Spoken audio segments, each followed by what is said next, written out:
I think Mayberry RFD. He's got LB. Yeah, I can go there too. Yeah. Yes. Anybody that's on Art's team that wants, a free car, food for a lifetime, they're welcome to join our team. Jeff. Can I say something, Steve? Jeff. Yes, please. So, Steve, I just want to thank Steve and Bertie for setting this all up, and they have donated the money for the trivia guy, Clyde. So thank you guys so much for that and spearheading the whole thing. It's going to be really fun. We've got 10 teams. There's 3 from Rebuild Recovery. We've got like some new people like Ken and Wendy and the Penningtons. And we've got some old people like the Dershes and the Bars. Oh, old people. Yeah, not old people, but people. I'm sorry, I should experience. But they're kind of old too.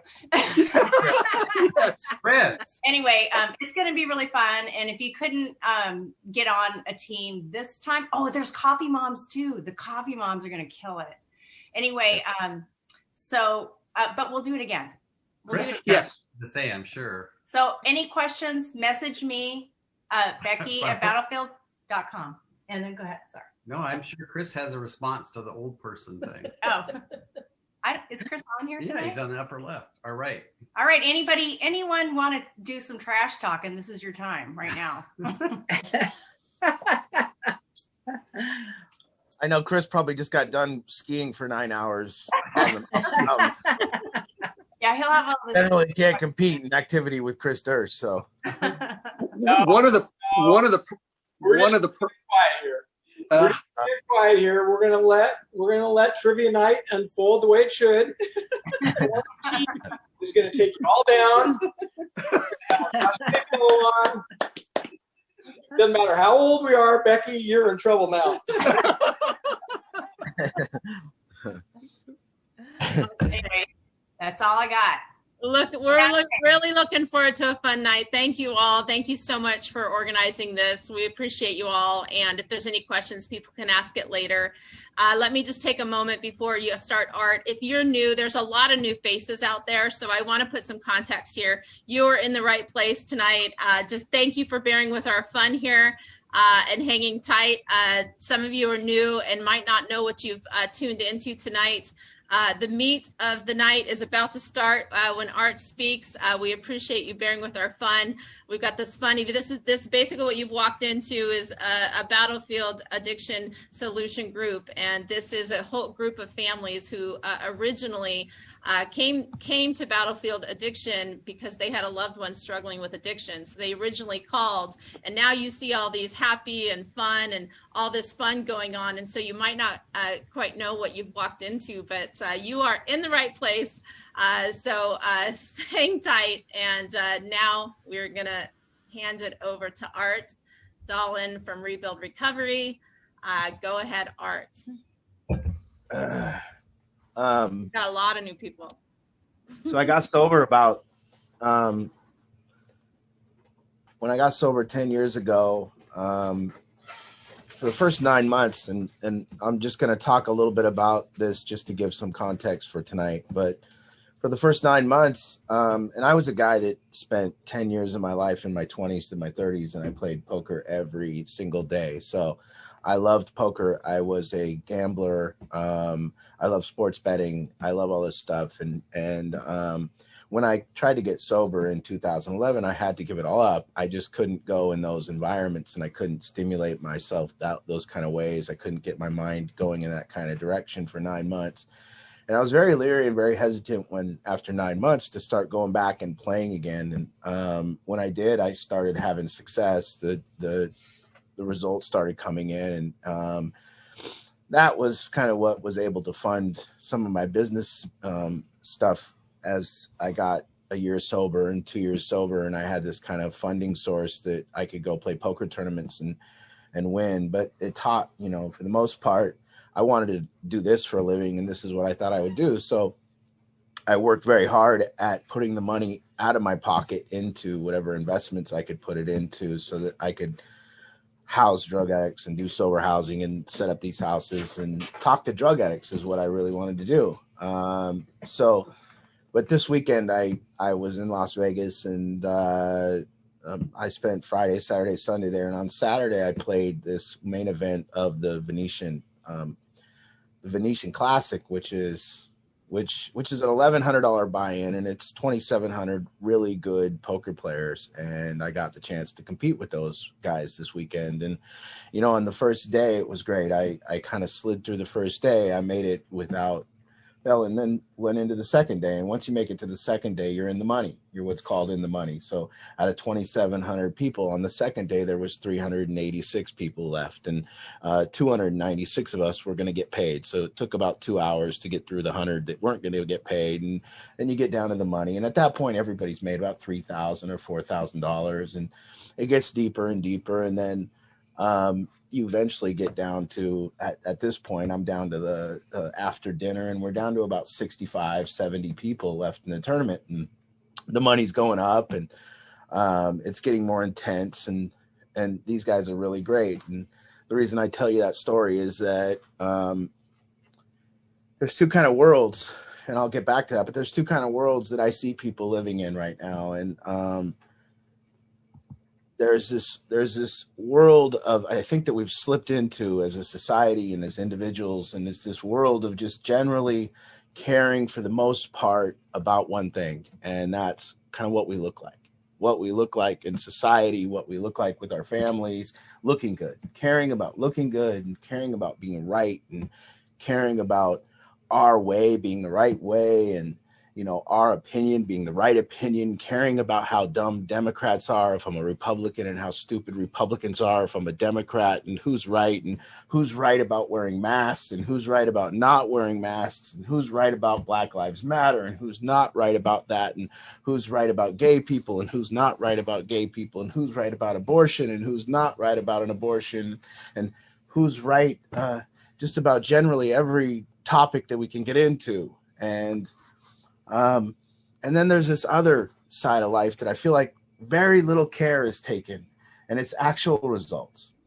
Like really, really people caring deeply for the results of their life, the results of whether this actually works for me, whether I'm successful in this endeavor, where I win people over, or whatever those results are. And so I want to create a clear distinction between these two worlds. And then I want to look at kind of the difference. So as I was playing in this poker tournament, there was, on day one and deep into the second day, there was this me, and I was caring deeply about the results. I wanted to make it to the second day. I just wanted to keep my chips. I wanted to play. I wasn't generally considering the opinions of others about my day. Or the other players I was playing with. I was generally considering just each little move that I had to do in my life. Each little move I had to make that day, each decision I had to make. I was worried about each one of those decisions, and I focused deeply on that. And actually, before I made each decision, there's kind of a place I would have to go. When the decisions were bigger, I got calmer. When the decisions were less, I didn't have to calm down. But there was to make these big decisions throughout that day, and to care deeply about the results of my day, I had to get this place. I had to get to this place inside of me, kind of this calm place of knowing that I was doing the right thing, knowing that this is just the right thing for me right now. This is the decision I need to make for me right now. It's the right thing. And I could get to that calm place all day. And it was so, I was in the zone all day. This led into the second day. Second day was like this. Now, as I reached 5:30 at night, I am at the dinner break. And at the dinner break, I started looking at the money for the first time. I started looking up at first prize. And first prize yesterday was $367,000. And second prize was $279,000. And I'm generally 50 people away, which is just 6 tables away from me winning $370,000. So I was at that point, something happened to me. I kind of left that place of knowing. I kind of went to this place of what would people think. I kind of went to this place of wanting to do it so other people thought I was cool. I kind of went to this place of like hopeful. You know, I've realized in my life, whenever I'm hopeful, I'm hopeless. Whenever I'm hoping something works out, it's actually hopeless that it will. It is actually not coming from the place of knowing. It's coming from this place of total hopelessness. I'm just praying that it'll work, but really I'm about looking good. And because I'm about looking good, I'm really not even into the results. So there's no way I'm going to get the results because I'm just hoping I can get that so that I look good. And a lot of people, I think, even maybe you come into sobriety and you're hopeful that you'll stay sober. You know, you're hoping you will. And you're hoping that you can look good for everybody. And you're hoping you don't fail, but you're hopeless because you're not caring about the results. You're not looking at what it takes to get to this calm place of knowing, to ask certain questions, to be able to be it. I think for the most part in the world of looking good, what we're dealing with is just this world of righteousness. Just look at, I watched this beautiful special. If you haven't seen it, me and Ange on the plane home today, we watched this special about the Duke lacrosse team. It was a great 30 for 30. And it's this beautiful thing of just this built up righteousness and a group of people that were proven absolutely wrong in their endeavor. That these group of men's lacrosse team for Duke had to just stand strong and do the right thing. And they couldn't be righteous and they had to be humble and they had to sit there and take it all with the whole world bashing them. And it's this beautiful thing that I encourage you to watch. But where it got me to was there's a difference. There's a difference between righteous and right. There's a difference and the difference between righteous and right is the difference between looking good and results. It's the difference between, what do I want for my life? And am I making the right moves? And if I'm just being right. What I realize is when I'm truly right, when I am truly right, nobody else can be wrong. And I want you to let that let that hit. When you're truly right, nobody else will be wrong. And if you're not right, then Jordan, please. Yeah, okay. If you're not right, or if you're not about the results, but yet you're righteous, notice you're going to be facing other people's opinion. You're going to be facing other people being right. So I see it all the time. People living in the world of looking good, not worried about results. So actually their being right is their opinion. It's this opinion that you're right. And that opinion that you're right is facing opposing opinions, but you are not humble enough to investigate those opposing opinions. You are not humble enough to go, hey, maybe other people's, what they're saying has validity. Maybe I need to look into that. The number one thing is I am in a point in my life where I'm also at a point where I don't know.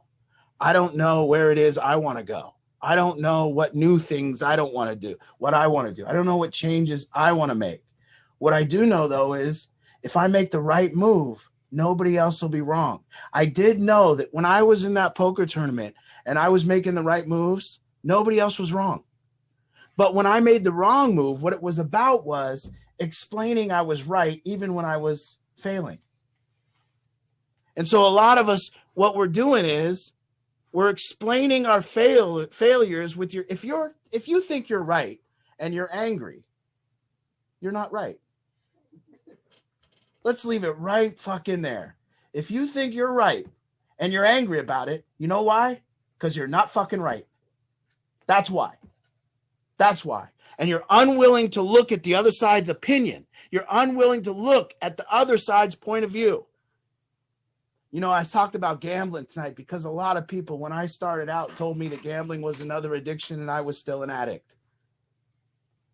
I don't have a problem with people saying that. It doesn't make me angry. I had to get to a place of calmness and see about results. I had to see what the poker was doing for my life. And I had to take in consideration other people's opinion of my gambling. I had to take that into consideration. Now, if I wasn't taking that into consideration, but a lot of people thought I shouldn't gamble, I probably was wrong. But it just got proven over time that these were the results of my life, and everybody look, and if you see any results that are off, well, fine, and I don't get angry about it. So I really want to see And we talked last week about taking this place all the way to change, taking a change all the way through, and to take a change all the way through, to actually worry about the results of the changes in your life, to really worry. You guys are here. Everyone's sitting in this basement with me trying to change their life. Are you worried about the results, or are you worried about your opinion? Are you worried about doing it your way, or are you worried about results? Are you worried about, and then other people say, hey, look, maybe what you're doing is wrong. And you go, no, it's not. I'm right. I know what I'm doing. And there's anger behind it. And you're fighting with people over it. And you're not willing to investigate the possibility. And if you were truly cared about the results of something, wouldn't you want to investigate each possibility? Wouldn't you want to look at the possibility that you're wrong? Especially after being wrong over and over and over and over again. And so to have the humility, for me, I know I didn't lose yesterday because I got unlucky.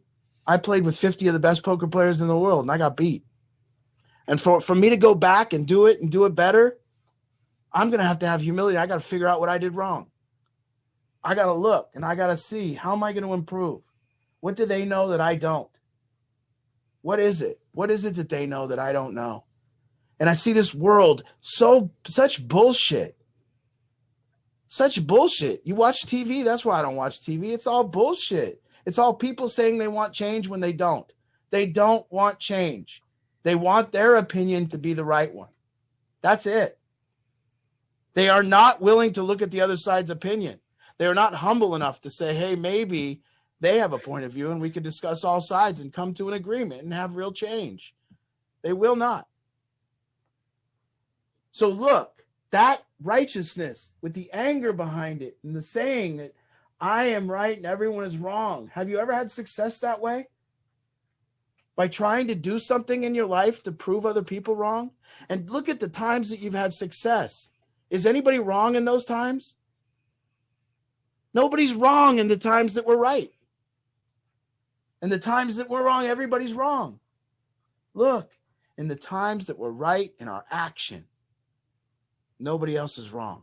But in the times that we're actually trying to be right, it's just an opinion.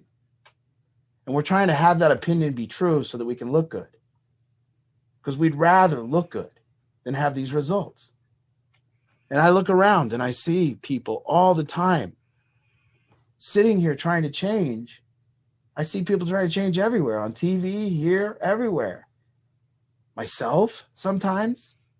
I live in this world too. I got to generally look. I lost a poker tournament yesterday because I was more concerned about what I looked like. I wanted to be explained to people why I lost and how it wasn't my fault.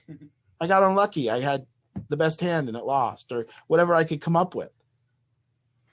And the reality is that whenever I'm doing something that's successful, nobody else is wrong. And how do I get there?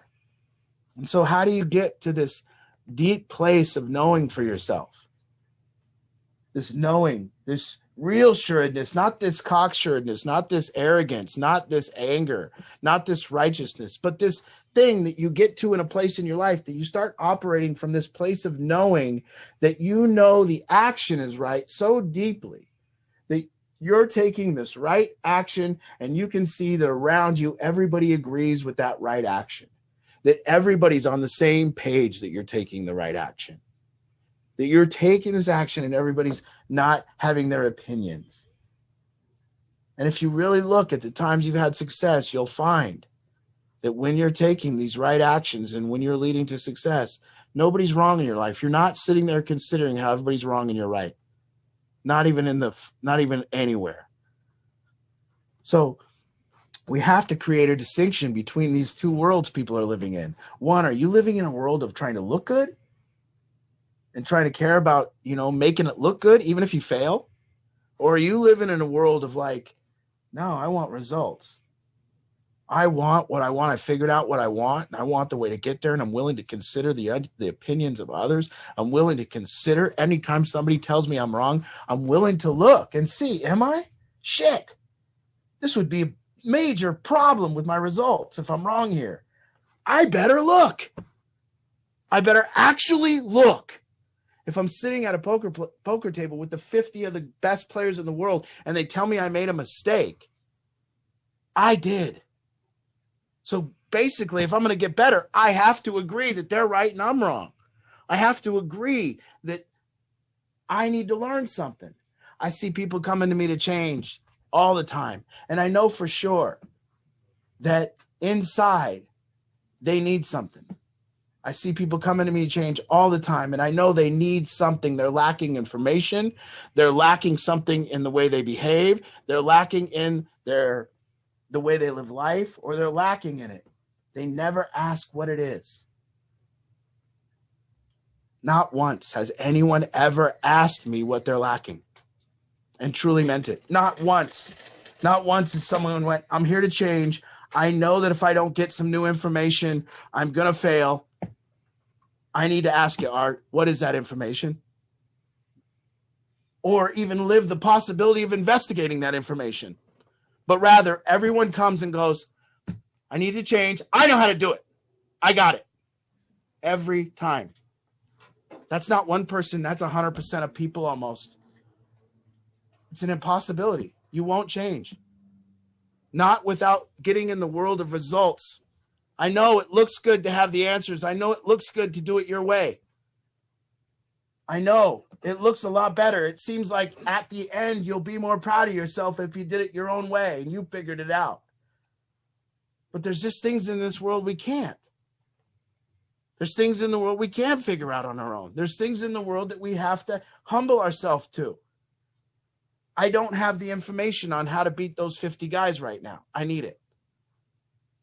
So what am I going to have to do? I got to practice more. I got to ask more questions. I got to be with better players than myself. I got to learn. I got to be around people that have done what I want to do. Like this. This is a group of people that are doing what you want to do. You need to learn from each other. You need to get in this world. And I want to really point it out to you before we open this up. I want to point it out how true it is. When you're taking the right actions in your life, nobody's wrong. When you're being right, everybody's wrong and you're right and you're angry about it and you're getting nowhere.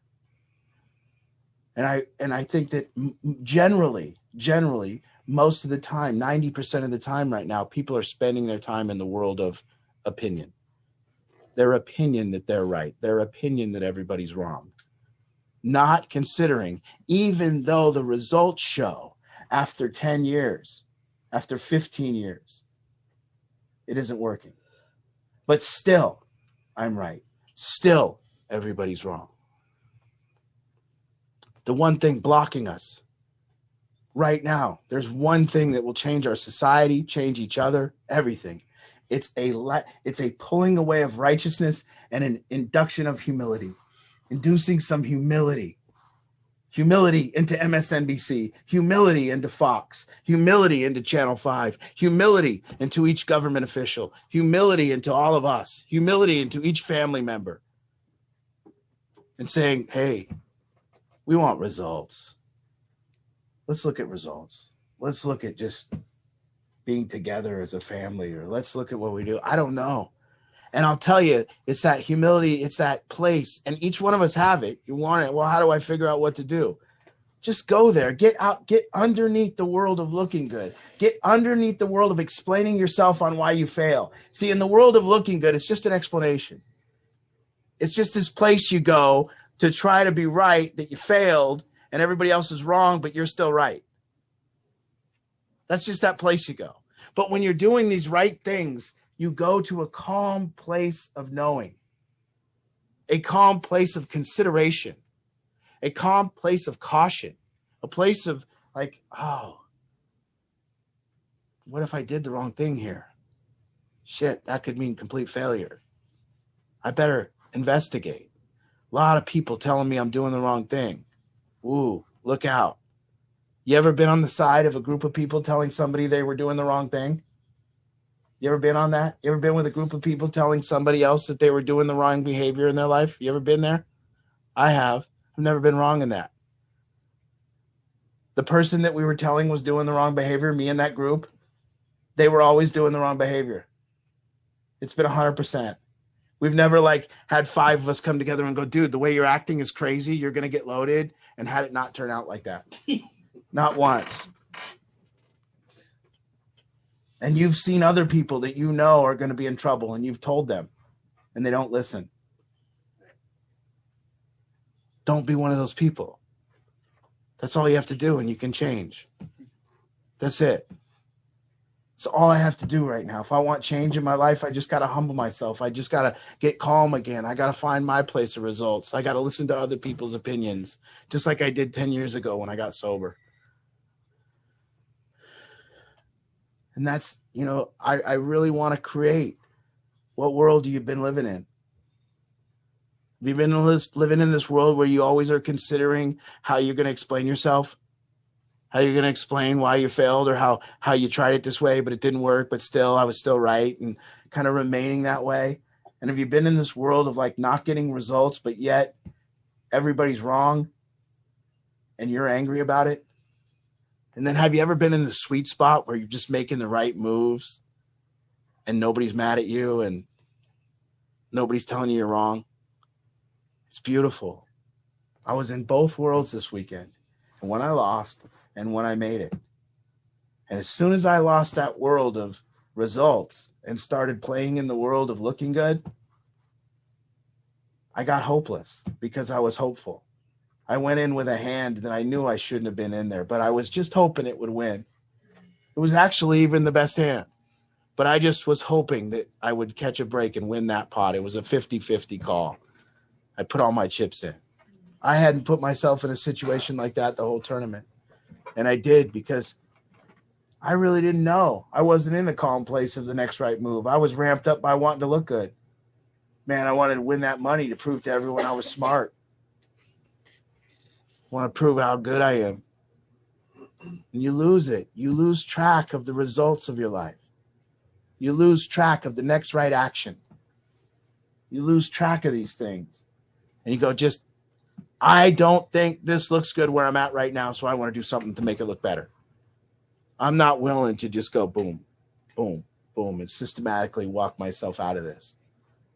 I want to look good right now. And the surrender comes when we admit this stuff. The surrender comes when we admit it, that we haven't been about results, that we've been about looking good. Rather get loaded, fail, be in treatment, but have it look good sometimes. I just want to remind one more time. I want to say, when we are right, nobody else is wrong. And that's just my experience. And I'm not talking, I know some people could come on and give me some exceptions or anything like that, and that's fine. And somebody could even come on and challenge me about gambling, and that's fine. But that's not where I'm at tonight.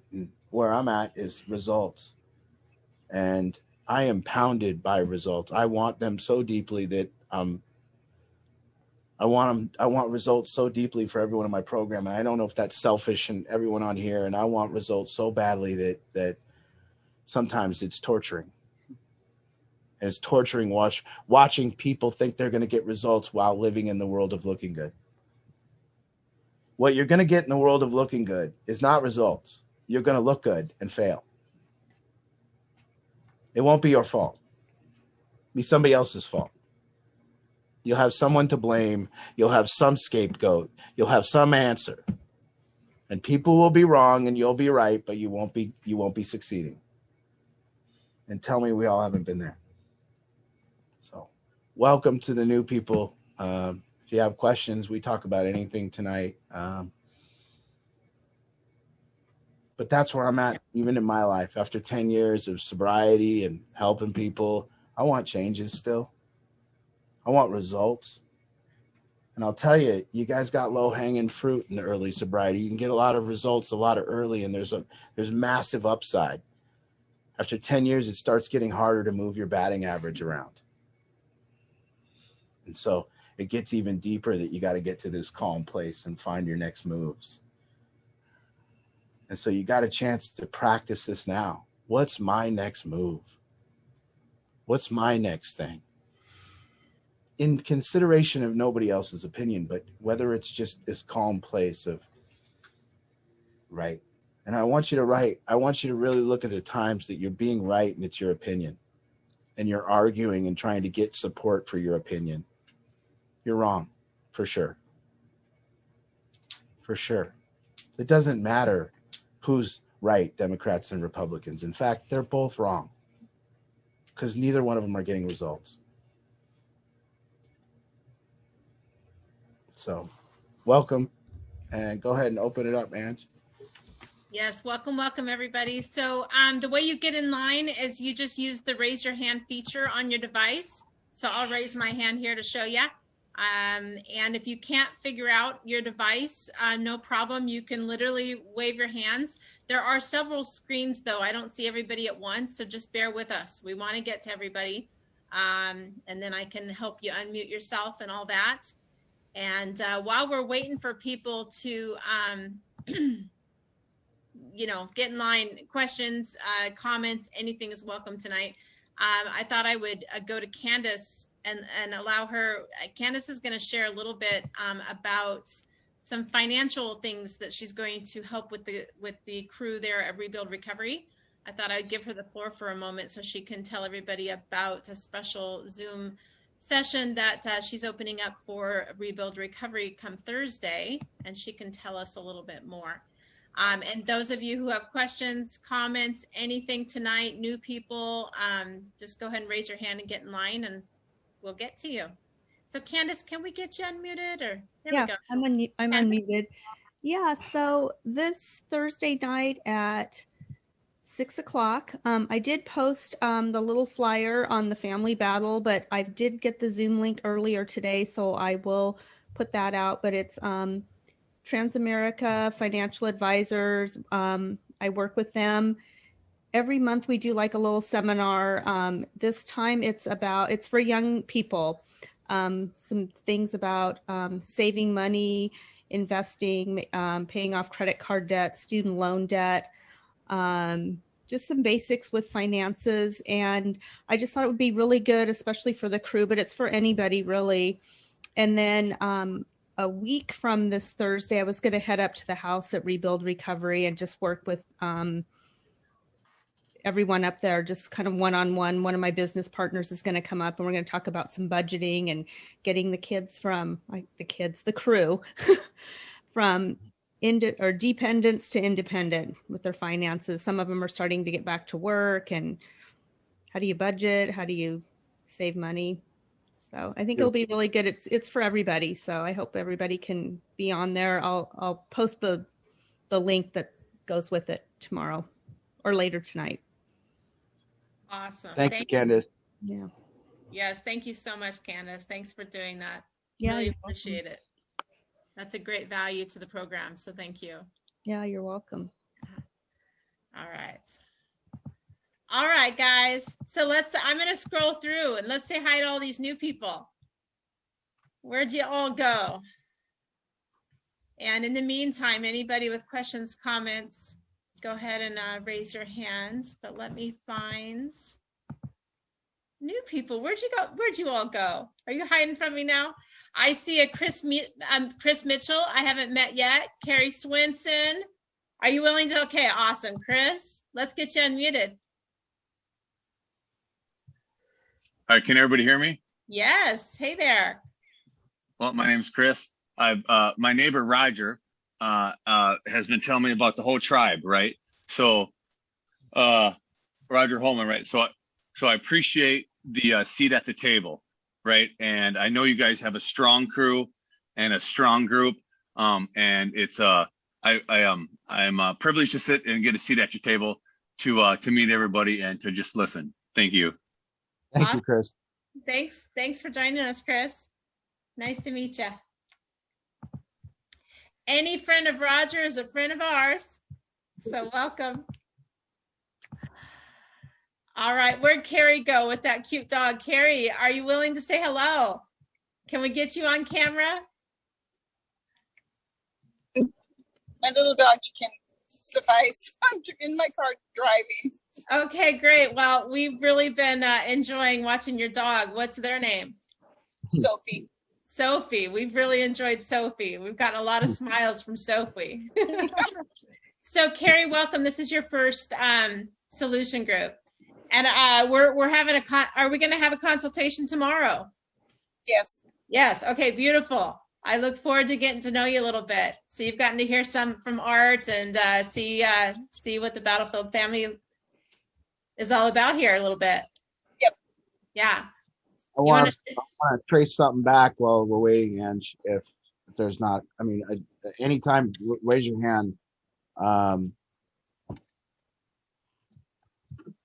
know that when you're sitting with a bunch of drug addicts and alcoholics, part of the problem is that it's difficult to trace this idea that I'm right back to drinking and drugging, but it's definitely one of the major causes, because the I'm right and everybody's wrong, and not seeing the results of my life, but rather seeing that people are kind of against me. It leads to these resentments, and it leads to this anger. And the only thing that really solves that anger and lets us rest is drugs and alcohol. And, in the big book of Alcoholics Anonymous, it says that resentments are the number one offender. It says that's what's going to drive somebody back to drinking and drugging. And I think it's very important that we fight our righteousness and our resentments with humility. And we fight with this tool of humility. It's a weapon. It's a weapon for change. If I can humble myself to the point of listening, if I can humble myself to the point of looking for things in others that I find in myself, and if I can humble myself to the possibility that other people's opinion of me is more valid than my opinion of myself or my opinion of my actions, if I can get there, I can get rid of resentment. I can just kind of take on, people as mirrors, and take them on as like, hey, you're there to help me improve. You're a huge opportunity for me. And I'm going to take it and I'm going to use it. And this is a huge weapon to fight against anything that's happening. And I think that, it's a model for change everywhere. Just pull out the righteousness, add humility, this possibility that I'm wrong, this possibility that maybe there's something to look into, just the possibility. What if there's just a crack? Are you so sure that you have to go about your way when there could be a 10% chance that you're failing? Or do you want to eliminate that 10% chance and just make sure? And then, have you spent your time in your life before you take these right moves, before you do what you think is right, do you get to a calm place? Do you get to a place of knowing? You can get there. You got to sit. And then you got to be honest with yourself, because you might not like the answer when you sit long enough. When you sit long enough, you will know what to do. The problem is you won't like it. The problem is you already wanted to do the other thing, so you don't want to sit long enough. But if you sit long enough, you'll know what the right thing. If there's a parent on there right now and they're wondering what to do with their kid, they already know. When they did the wrong thing, they just jumped on and did it, and they knew they were doing the wrong thing, but it was about looking good. It was about making somebody like you, or looking good as a mother, or looking good as a person. It wasn't about results. So you sat there and you did that. I see some hands now, Andrew, ready to go. Yeah. So Tracy, let's get you unmuted.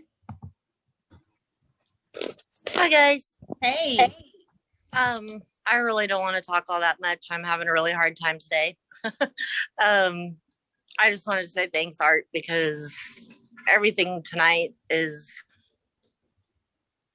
hitting 100% with where my son's at. So, yeah, I just wanted to say thanks. I didn't log on last week. I was dealing with other stuff with my sister, and I just wanted to say thanks for being there and thanks for talking tonight. Thank you, Tracy. Thanks, Tracy. Glad you're on. Thanks, Ange.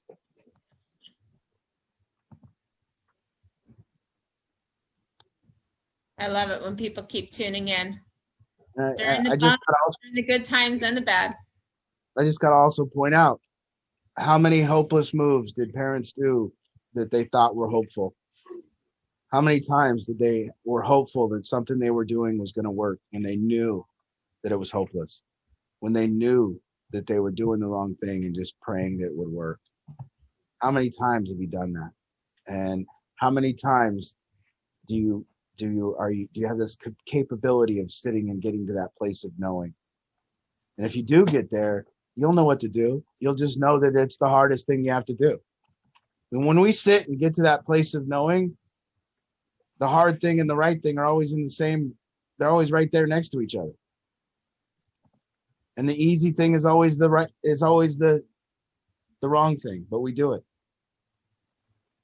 Yesterday, the hand that lost me the tournament, I should have thrown it away. I knew it.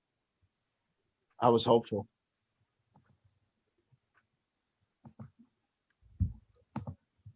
A lot of people were raising their hands, so I was showing you. You were like, how many people this, how many people that? I couldn't get to them quick enough, but they were all agreeing with you. Yeah, well, let's get some questions. Let's go. Open it up. Let's go, guys. All you guys, raise your hands, please. And then, Yeah. let me go to the Penningtons, and then let me just call out a few names of new people. And if you're willing to share, go ahead and indicate that by raising your hand. I know Teresa Knoll, this is your first group. Laura Stockton, Daryl Bauer. If any of you, we'd love to meet you. If you're willing, go ahead and indicate that by raise your hand feature. I will go to Sherry Pennington. Let's get you unmuted. Howdy. Hey. In my business, there's a kind of like a saying where we say it's like good intentions don't work, mechanisms do.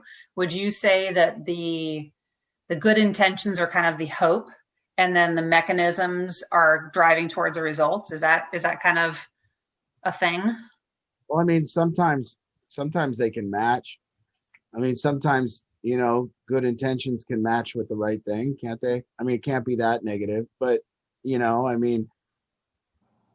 but yeah, good intentions probably, especially when dealing with a drug addict and parents of a drug addict, I could say that, good intentions, mainly what we'd be talking about is, well, I wanted my son to have a car, so I bought him a car, or I wanted to believe in my drug addict, so I listened to their plan, or whatever it is.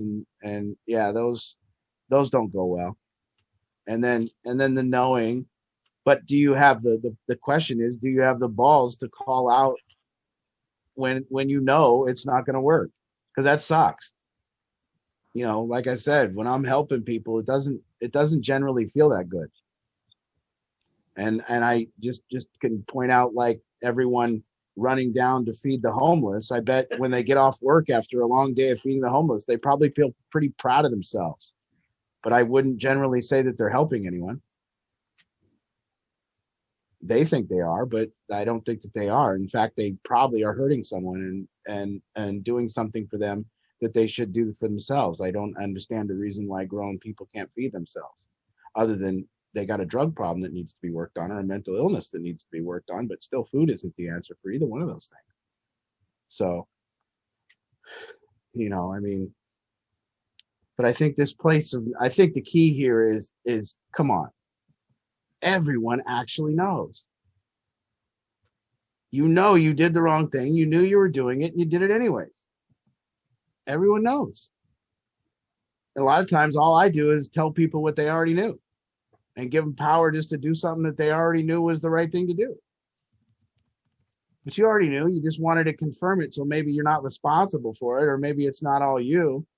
But the reality is, a life well lived, you're going to be responsible no matter what, and you're going to take responsibility. So if you're truly concerned about the results in your life, you got to get to that calm place and then do that. And you got to live with the results because you went to the calm place before you did it. And you got to stand for that. That's part of the problem in the first place. People not standing for their moves because they didn't do them from the right place. So if they do the move from looking good, and you're making moves from this place of looking good, well, you already got it figured out who to blame. So now you're just doing what somebody else said. You're not even doing your own calm moves. You're doing somebody else's. So now you just got somebody to blame. So you're really not even worried about the results in your life. But really, there is no two parents on here, no parent on here that doesn't know how to get to that place and actually know what the right thing to do is. They do. Come on. Should I buy somebody getting high? I've been asked 1,000 times, should I get somebody a car that's getting high? Right. I mean, no, why would you do that? That's silly. You know, should I let them live in the basement and shoot up all night? No, you shouldn't do that. You know? Anyways, we got questions yet? But that's it. I get it. You know, the right thing or hope. You know, well, what's the right thing? Let's look at facts. Let's look at results. Let's look at the mechanism. Let's look how we're going to get there. Is it going to work? Let's look at what happens next. All right, Jordan's got a question. So I have a question on a spouse's perspective of, you reference a lot about like the parents and knowing right from wrong and the difference of being like humble and knowing whether it's looking good or having resentment. But I just kind of like your take on a spouse's perspective. You mean, oh, yeah. I've been there, and I think that I think you can find yourself in a place of paralyzation. You can find yourself in a place where nothing you do matters as a spouse. You can find yourself there as a parent too, and you can find yourself there as a treatment provider, but definitely the primary spot to have nothing you do matter and to have yourself be villainized and be the enemy is as a spouse. And part of that thing is about walking away. And part of that is being able to get off the ship. And I'm not even, talking to you directly, Jordan. I'm just talking about that in general. I mean, if I could give my cousin, my sister, anyone personally, I've had my cousins come to me that were women. I've had, like that. And I'll just give you one story. I'm pretty good at counseling people on how to help people, at coaching. My cousin came in. She walks into my treatment center. She comes into my office. She tells me her boyfriend's an addict, that, he's going through what he's going through. I send him over to do an assessment with my counselor, and I sit with my cousin. And first, all I do is I say, run, get away. It's the best chance for them, and it's the best chance for you. And I'm sorry, that's just my experience. And so and you run until there's a time period. I'm going to get away. There's nothing I can do for you. There's nothing that I can help you with. No matter what I do, you're going to turn it against me. And so the only hope for the relationship is for me to get away. You go get healthy and we'll see. And that's all I've generally seen work. I have not so far in my experience. Maybe we've had one couple have it stay and have the person get better. And I'm that's just my limited experience with couples, that the spouse has brought the person to me. So that could be a whole nother world that I'm not privy to. But in my experience, if it's my sister, I tell you to run. If it's my mother, I tell her to run, and then I protect her from the person, mother or sister. So okay. I don't know. You know what I mean? I wish I could say that there's some talking to them or some verbiage that you're going to use.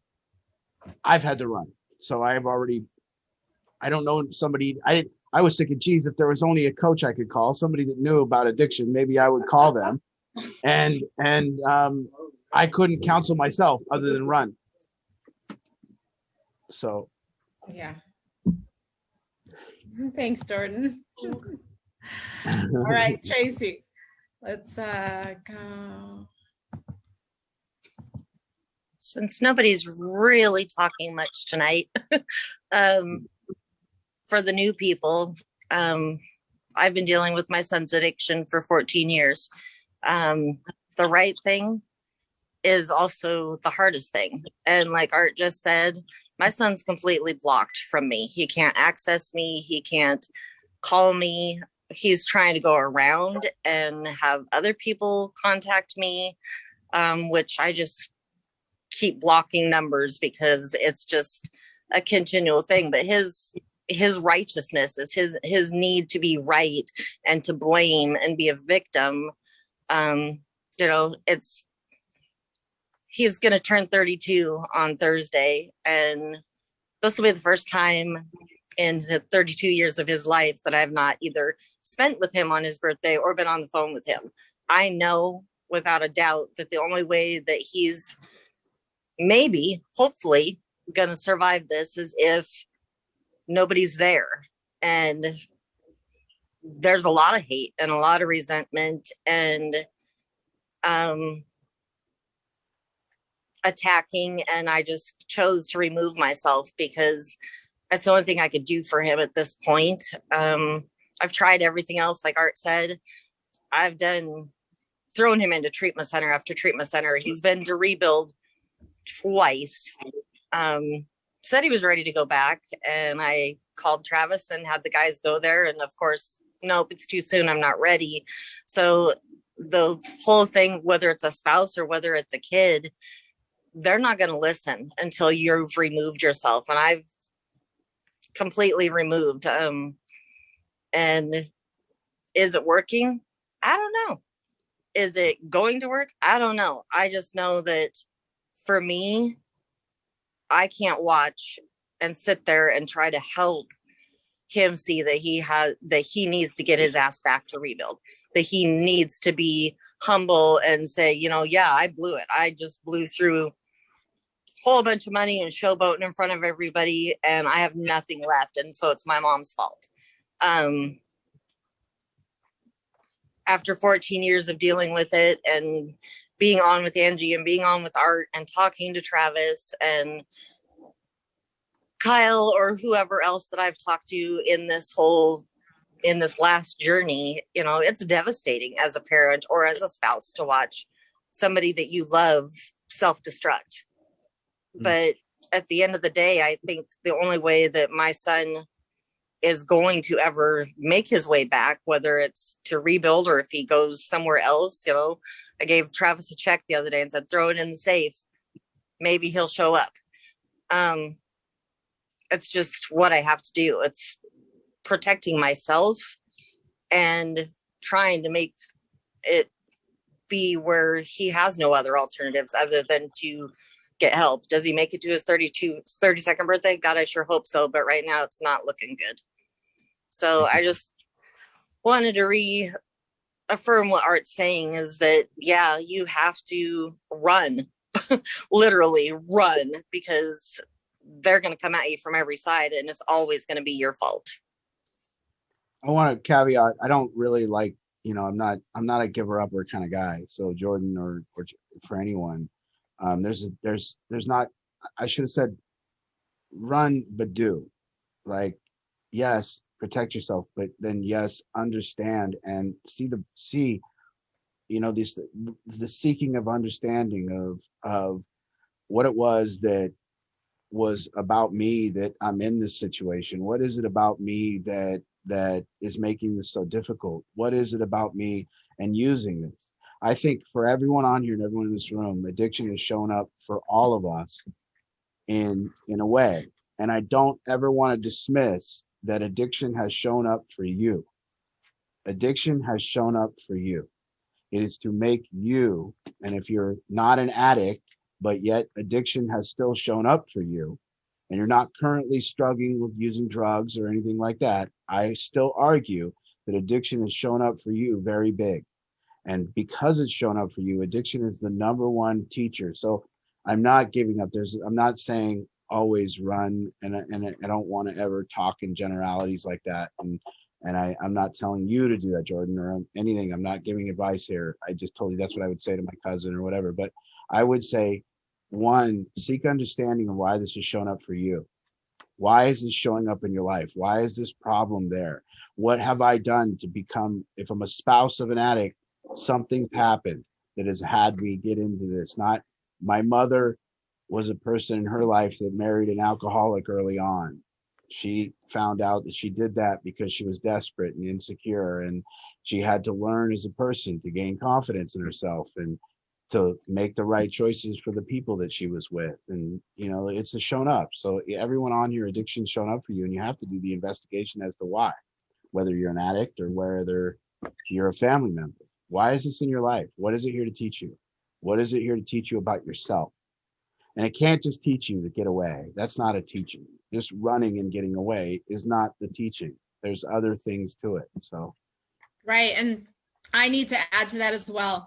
You know, every case is so different and so unique. And that's why it's so important to have a coach in this, somebody from the outside, somebody who's not emotionally invested within your family and your circle, someone that has eyes to be able to see. Because when I first met Art, now almost 8 years ago, prior to meeting him, I was in a run stage. I was in a run stage based on what they say, based on the cliche things of, you know, tough love, whatever the heck that meant. I had no idea what that, I didn't know what that meant at the time. So I was in this stage of run and don't do anything for him. Well, Art taught me something different, and thank God he did, because what Art taught me, and this is why it's so tricky. Every case is so unique and so precise. And the way that Art works when he coaches a family is it's very strategic.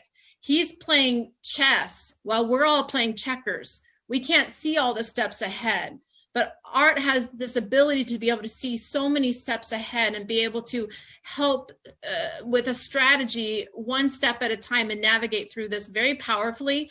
But what Art taught me was, no, don't run from your son. Bring him closer to you with right, smart, wise moves. And so I started strategically, one move at a time, very smartly and wisely, following his guidance, which I couldn't come up with. I was too emotionally invested. I had no wisdom whatsoever about addiction. How could I? And as a parent who loves this being, you can't make smart moves. You need someone from the outside. So one smart move at a time, I started bringing Devin closer to me. And thank God for that. You know, thank God for that I brought him closer to me, and then I wasn't running from him. Because in his last 2 years of life, we were able to get 2 6-month periods of clean time with Devin. That's 12 months out of 24 months in his last 2 years of his life. Thank God for that. And we didn't get 12 days, 12 consecutive days for years prior to that of clean time. So thank God that I learned, and that I actually reached out to an expert, somebody outside of our family, somebody who knew my son without ever meeting my son, someone who had the mind and the brain of an addict and could see things, you know, and someone that could be so removed from the emotion that they could be thinking scientifically and strategically and not emotionally invested. So I really need that to be heard by everybody, because, you know, Devin's last 2 years of life, we got that time with him, and thank God, you know, thank God. And this what I'm saying doesn't apply to everybody. It might not apply to Tracy's case. It might not, you know, it just might not apply to everybody, but it's so unique. Every case is so different. So I just want to be so careful, parent moms, be so careful about, and dads, the advice that you get on Facebook. Be so careful about anything you hear on here, that you hear, because their case is so unique, and it doesn't mean it applies to you. So anyways.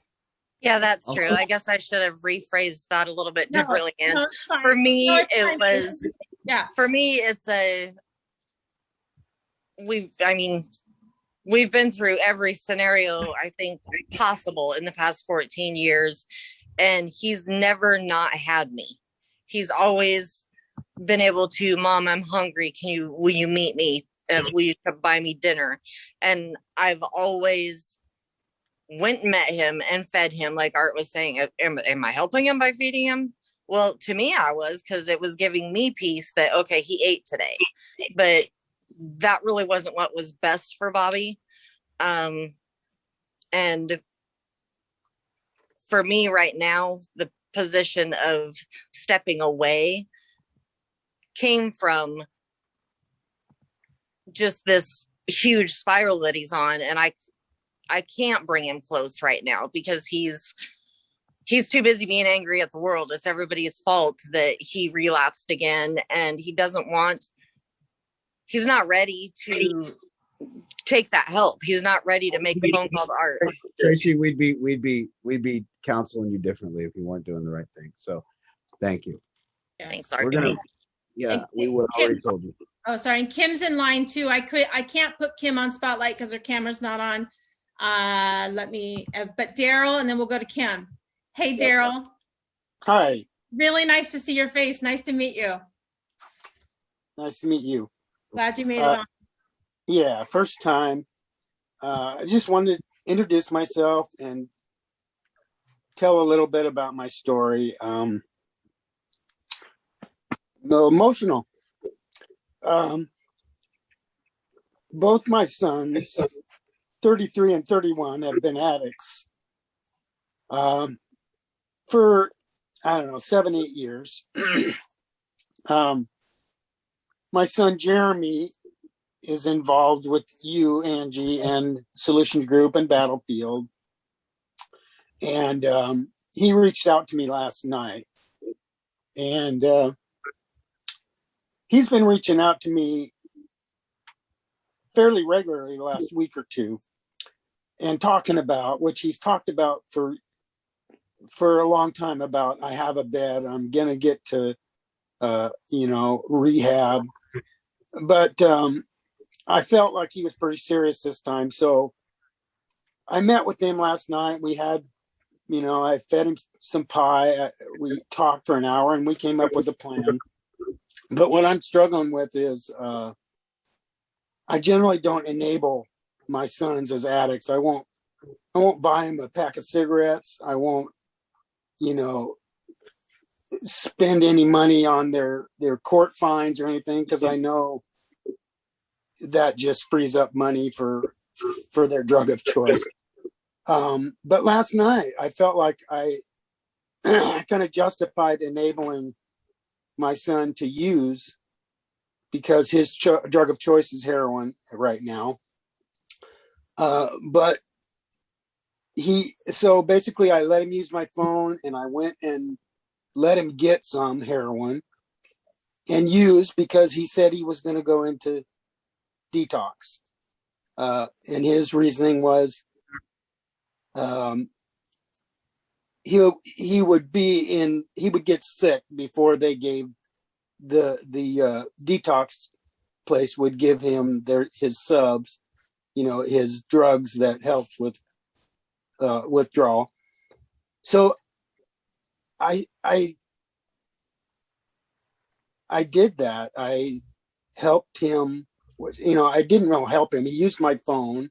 I said, I want nothing to do with this. If you're going to go use, I don't want to be around. I'll come back and I'll take you to detox.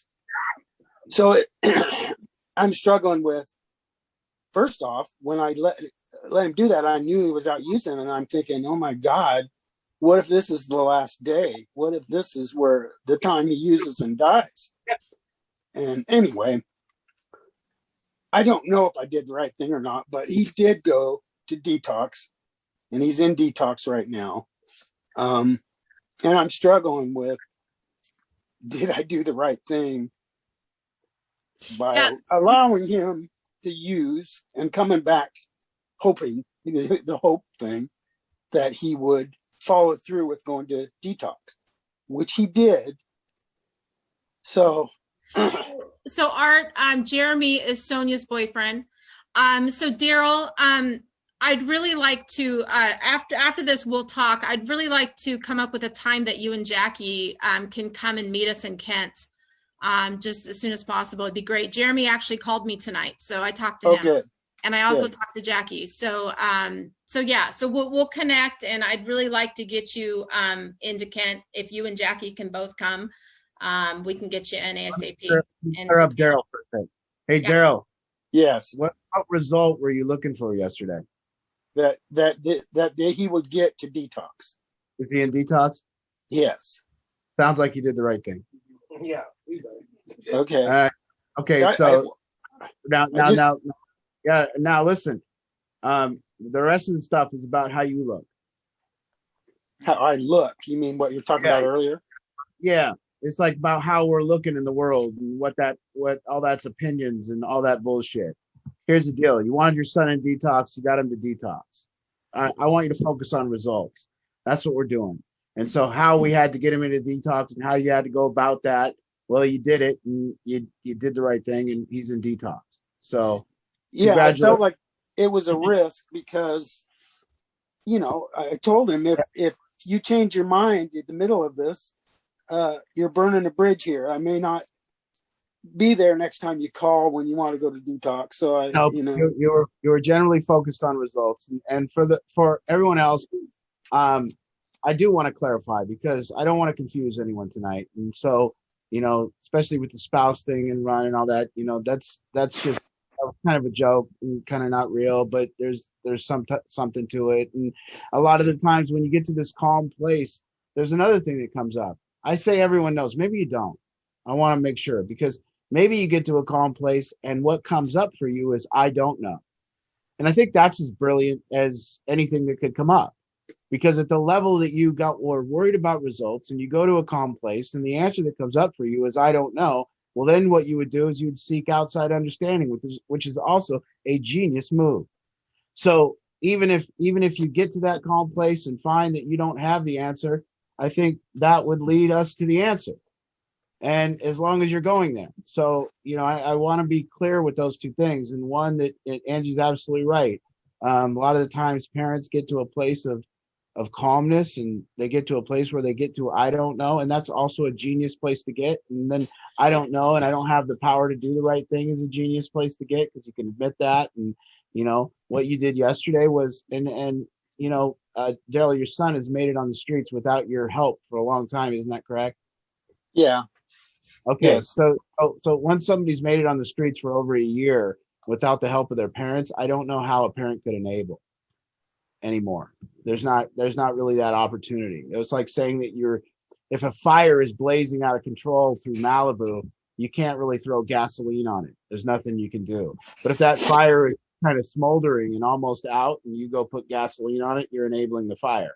But if it's already ripping through Malibu and you go throw a little gas on it, there's nothing you're going to do there. You're not affecting it. So enabling is about really, does this actually prolong things? Does this actually help them continue to get high? And, you know, in that case, it didn't. So that's part of it. But I just wanted to be clear that about what advice is given on here and how wrong it could be for your case compared to another case and how beautiful it is if simply put, like for me, I'm looking at poker and I get to a calm place of not knowing, and I have to seek understanding. Huh? Oh, all right. So sorry. When next is going to be Kim. Yeah, let's go. Okay. Hey, thanks, Daryl. So let's connect and see when we can get together, you and Jackie. Hi, I just wanted to let Tracy know, the last mom that was talking, that you're not alone in the boat. I'm right there rowing with you. And yeah, it's been about 9 years. I'm sure we've had some similar experiences and so forth. And I'm in the position that you're in where I've removed myself now.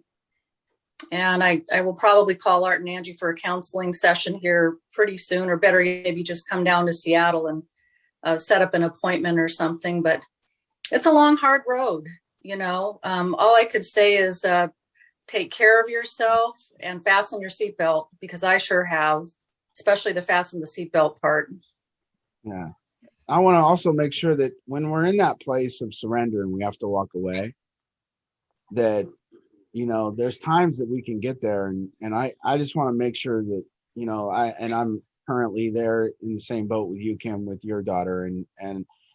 But for me, there's not a place of anger there. And I don't see it in you either, but I'm just saying, you know, a lot of times I see people run and they say I'm running, but they're like in this place of resentment and anger and bitterness. And that's not an answer either. But if you're No, it's not. Disappointment would be a good word. Disappointment. Right. And so running as a strategy to say, this is all I have left. And I'm doing it for the hopes that this saves their life. And I'm not angry with them, but it's all I got. And it's the only thing left. It's a surrender. And that's kind of a beautiful thing, because nobody's wrong in that aspect. There's nobody There's just what it is. So, Yeah, you know, and then you've exhausted all options and you've gone down this road. You know, I mean, I told Kim the other day, she's making the right move right now. Her case, she has exhausted all avenues. Yeah. And now this is strategic. This Yeah. move is a strategic one. There's nothing left. There's nothing left but run for right now and without the anger. And yeah. Yeah, I think sometimes we have to save ourselves. We can't save anybody else but ourselves at the end of the day.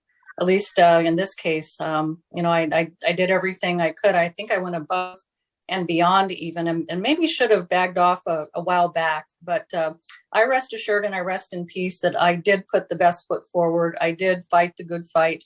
And now it's time for me to step away and let her decide what she wants to do or doesn't want to do for her own welfare, not because of me or because of this or any of that. But I sure thank you. I'm sure grateful for this program, and I'll definitely be in touch. Thanks, Kim. It would be fantastic for you to come to Seattle, Kim. Oh, yes. Love to see you. To. Okay. You. All right. So we're getting to the end here. Okay. I'm going to put one more in spotlight. There's a lot more coming in here. So let's go in order here. So Becky has a final thing she needed to say about the trivia that we forgot, and then Carrie, and then Teresa. Okay, Call, I'm so sorry to interrupt right now. Anyway, yeah, been there. All you moms, well, everyone, actually, all you parents. I mean, it's such a hard position to be in, but wow. Now I got to talk about trivia. Well, I forgot almost the most important highlights. And the first one is Kyle. Kyle's going to do a special comedy section for us, which we're really super excited about. Maybe a best of, I don't know. We'll find out. And then the other thing is that there are prizes. And I don't even want to say what they are now after Art talked about poker, winning. So it's not going to be poker, but we're going to have some pretty cool Battlefield t-shirts and some coffee gift cards. So just saying. It's going to be fun. And I'll let you guys get back to it. Thanks, Becky. All right, Carrie, and then Teresa. Okay, I want to make sure that I'm understanding, Art, what you've said is that when you said run, what I've taken away from you is remove yourself maybe from the situation physically, emotionally, and then surround. And I think, Angie, this is what you were touching on, then surround yourself with the likes of what we have here, while the other person is finding hopefully navigating their way, because maybe the other person won't navigate their way, but at least you'll have the foundation of a group like this around you. Well, and then that's absolutely what I meant. But then right now, with the current state of meth use in our state, and the way the meth makes people, the way that meth makes people vindictive and angry and paranoid, and there's also like a literal run, because they will do something to damage your life. And the meth is making people insane instantly. And for the first time, the weirdest thing about the meth is that people are trying to socialize social media and be involved in society as if they weren't on meth. Yeah. And it's a strange phenomenon that's happening right now. And with the current state of meth use, sometimes I'm saying literally, you got to get away from that. That's going to damage you. They're going to do something crazy and hurt you. So yeah, there's both. But then always when we go to a place like this and come and learn and figure out about yourself and rest up. And have someone else's eyes on your case. That is the biggest value, to have a coach and to have someone's eyes that isn't attached to the case. Yeah. I can't stress that enough. How important that is. Not Facebook advice, not what they say, none of that stuff. Okay. Thanks, Carrie. Hey, Teresa, I'm glad you made it. You called me today. I think I was on my flight back home, so we didn't talk personally yet. So I'm so glad you made it. Thank you. How'd you hear about it? A referral from a counselor. Great. So I know that we probably need a consultation, but just briefly, we have an adult daughter who's got just a super addictive personality. And I don't think she's ever tried heroin or shooting up or anything like that. Her drug of choice would be a day of alcohol binging or dabbing or a next day of dabbing, and then she'll do nothing for a week. So we're kind of scared to introduce her to a program like this because of her personality. We don't want to introduce her to people who have this history. She'll fall under that suggestive spell, and maybe I should try that. We don't know where to start. Well, that's kind of that is just something in our experience we haven't seen really happen. Like a lot of times, an alcoholic surely likes to stay an alcoholic, and a heroin addict likes to stay a heroin addict. They don't generally mix, and we haven't ever seen that in our experience, that somebody would come here an addict of one thing and then learn to be an addict of another. Besides energy drinks. Maybe vaping and energy drinks, or something like that. But for the most part, addiction is addiction is addiction. It's not unique. There's no one better than the other. It's all a buffet of relief. So, she gets relief from her problems through alcohol.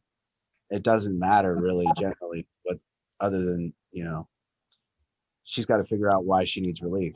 So it's not going to work that way where, you're going to like corrupt her.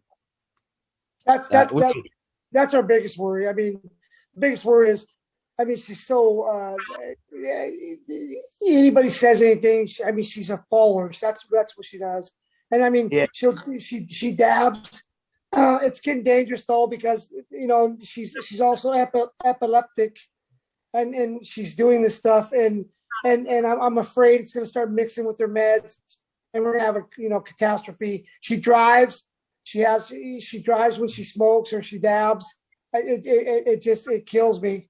At this point, she's going to be in a lot worse places than rehab, and she's going to go to rehab, and there's not one specific. So no matter what, she needs treatment, she needs help, and you're going to find all sorts whenever you have to put her in those places, and she's going to go there, and there's no way she's going to get help alone, and she's going to find everything to do, no matter whether she comes to us or not. So sure, you might as well get her the help, and whether that's here or anywhere.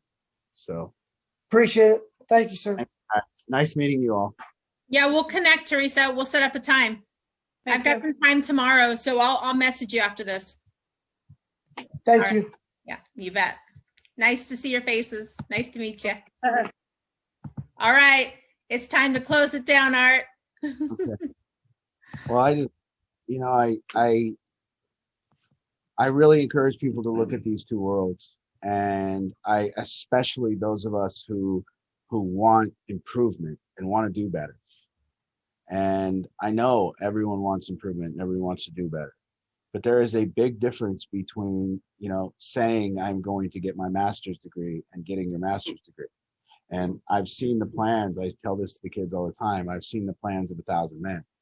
I've seen a lot of, and all of those have failed. I've heard the plans of 1,000 men, and all of those plans have failed. Now I've watched the plans of 1,000 men, and those have succeeded. And by watching plans, I see people quietly go about the next right thing. And when we're in the domain of looking good, what we're usually doing is telling people our plans, and not asking, but telling and saying what we're going to do next. And I really encourage people to figure out, where you're at. I go into this place, I went out and I did a community meeting recently, and I went there not concerned about results. I went there concerned about being right. And I went there and did that. And it didn't go well, and I didn't make any friends. And I was right in my head, but absolutely wrong. And so I know the difference. And I just say, just know the difference. And if you're going to make improvements in your life, what will happen in those steps that you make those improvements is nobody will be opposing you.